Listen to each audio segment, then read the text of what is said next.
Los fundamentos de la composición visual. Hoy conoceremos los elementos básicos que podemos utilizar para realizar composiciones visuales.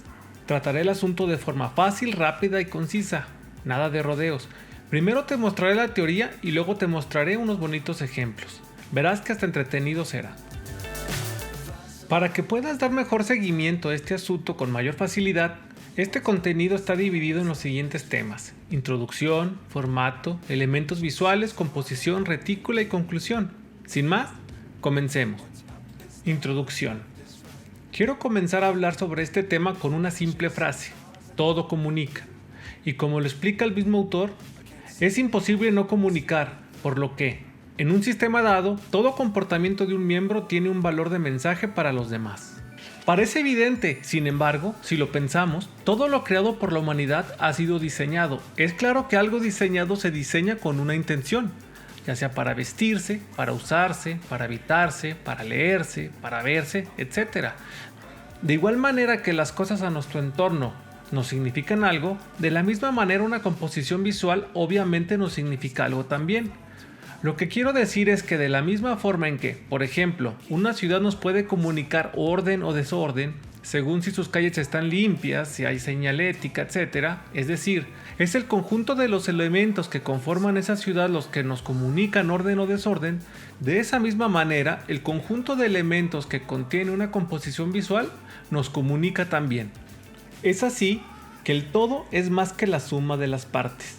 Siguiendo con el ejemplo de la ciudad, cuando decimos que una ciudad es ordenada o desordenada, no juzgamos el orden por un solo bache, o no juzgamos el desorden porque una calle está limpia.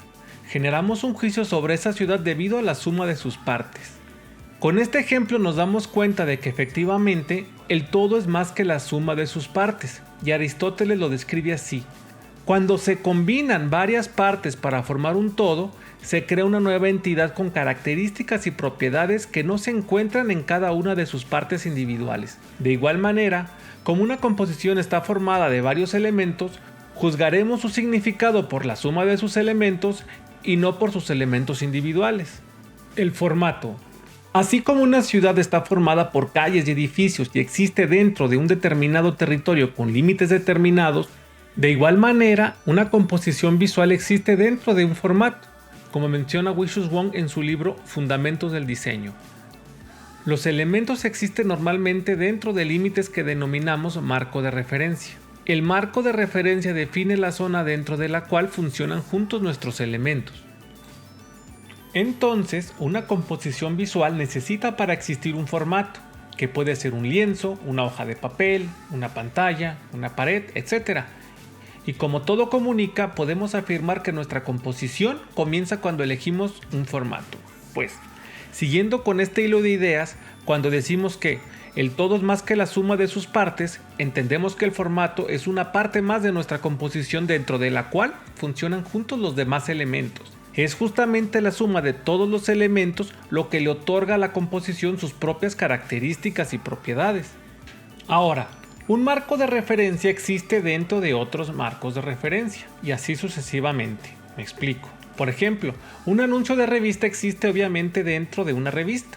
Según la temática de la revista, este marco de referencia le agregará también significado a la composición, pero ese es tema para otra clase. Basta con saber que, aunque hay formatos predefinidos por ciertos estándares, por ejemplo, el tamaño carta, por mencionar alguno, siempre se puede jugar con estos para lograr comunicar lo que necesitamos. Elementos de la comunicación visual.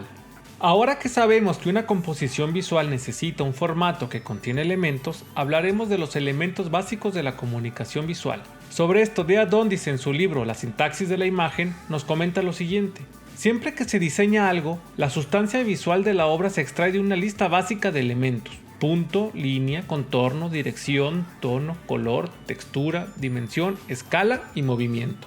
Wei-Shuang Wang en su libro Los Fundamentos del Diseño nos dice que estos elementos básicos pueden ser concebidos como elementos conceptuales y visuales. Los elementos conceptuales no son visibles, son una idea. Estos son el punto, la línea y el plano. Nos dice que un punto simplemente es un lugar, que si ponemos un punto en movimiento, este trazará una línea, Y si esa línea se mueve, trazará un plano. Y cuando esos elementos son representados, por ejemplo, en un papel, estos ahora se llamarán elementos visuales, los cuales, al ser visibles, ya poseen una forma y otras características como color, textura, dimensión, etc. Según Wong, todo lo que puede ser visto posee una forma, y que la manera en que una forma es organizada junto a otras formas la denominamos estructura. La composición. Ya que por fin llegamos a la palabra estructura, Wong nos dice que la estructura por regla general impone un orden y predetermina las relaciones internas de las formas de un diseño. A esa estructura y orden la llamaremos composición. La RAI define composición como el arte de agrupar las figuras y combinar los elementos necesarios para conseguir una obra plástica lo más armoniosa y equilibrada posible. Para que este agrupar de formas pueda llamarse diseño, este no puede dejar esa estructura con la cual ordena sus elementos para realizar su composición visual al azar. El diseño busca ser armonioso y equilibrado, y para lograrlo, el diseño utiliza retículas. Las retículas. La retícula es la forma en que se subdivide un formato que usamos como marco de referencia para plasmar el diseño en campos más reducidos llamados módulos. Esto facilita la disposición de las formas de manera sistemática, lógica y armónica. La retícula puede ser visible o invisible a simple vista. Sin embargo, la retícula constituye el esqueleto, la estructura sobre la cual se sostiene una composición visual. Griegos y romanos nos dieron grandes ejemplos de cómo utilizar retículas para realizar composiciones. Basta ver algunos ejemplos para confirmarlo.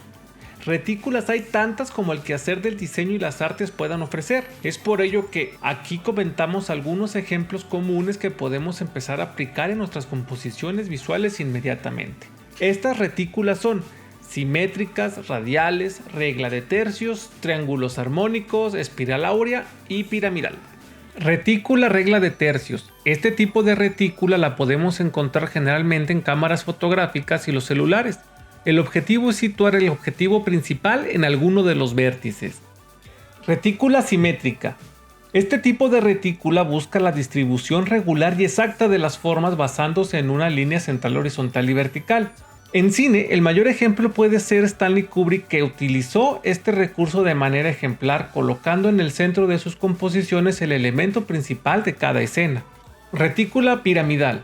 Este tipo de retícula basa la disposición de sus elementos sobre un triángulo en forma de pirámide. La forma misma del triángulo nos indica el peso e importancia de los elementos de la composición visual. Retícula triángulos armónicos.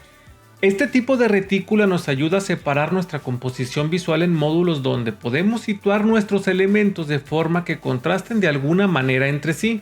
Retícula radial. Este tipo de retícula basa la disposición de sus elementos a partir de líneas que surgen de un mismo punto. Este punto puede estar en el centro de la composición o no. Sin embargo, este centro señala la parte principal u origen de la cual pretendemos que se inicie la lectura de nuestra composición. Espiral áurea. Sobre la espiral áurea se puede hablar de forma mucho más amplia. Aquí basta con mencionar que esta retícula mantiene proporciones matemáticas que podemos encontrar en muchas partes, sobre todo en la naturaleza, y la han utilizado a lo largo de la historia arquitectos, pintores y escultores para basar sus obras. Conclusión. Hay muchos tipos de retículas y hay tantas retículas como podamos imaginar o crear. Sin embargo, con los ejemplos que he mostrado aquí podemos darnos una idea de cómo podemos comenzar a realizar nuestras composiciones visuales. Recuerda suscribirte, dar me gusta, compartir, comentarios, todo. Muchas gracias.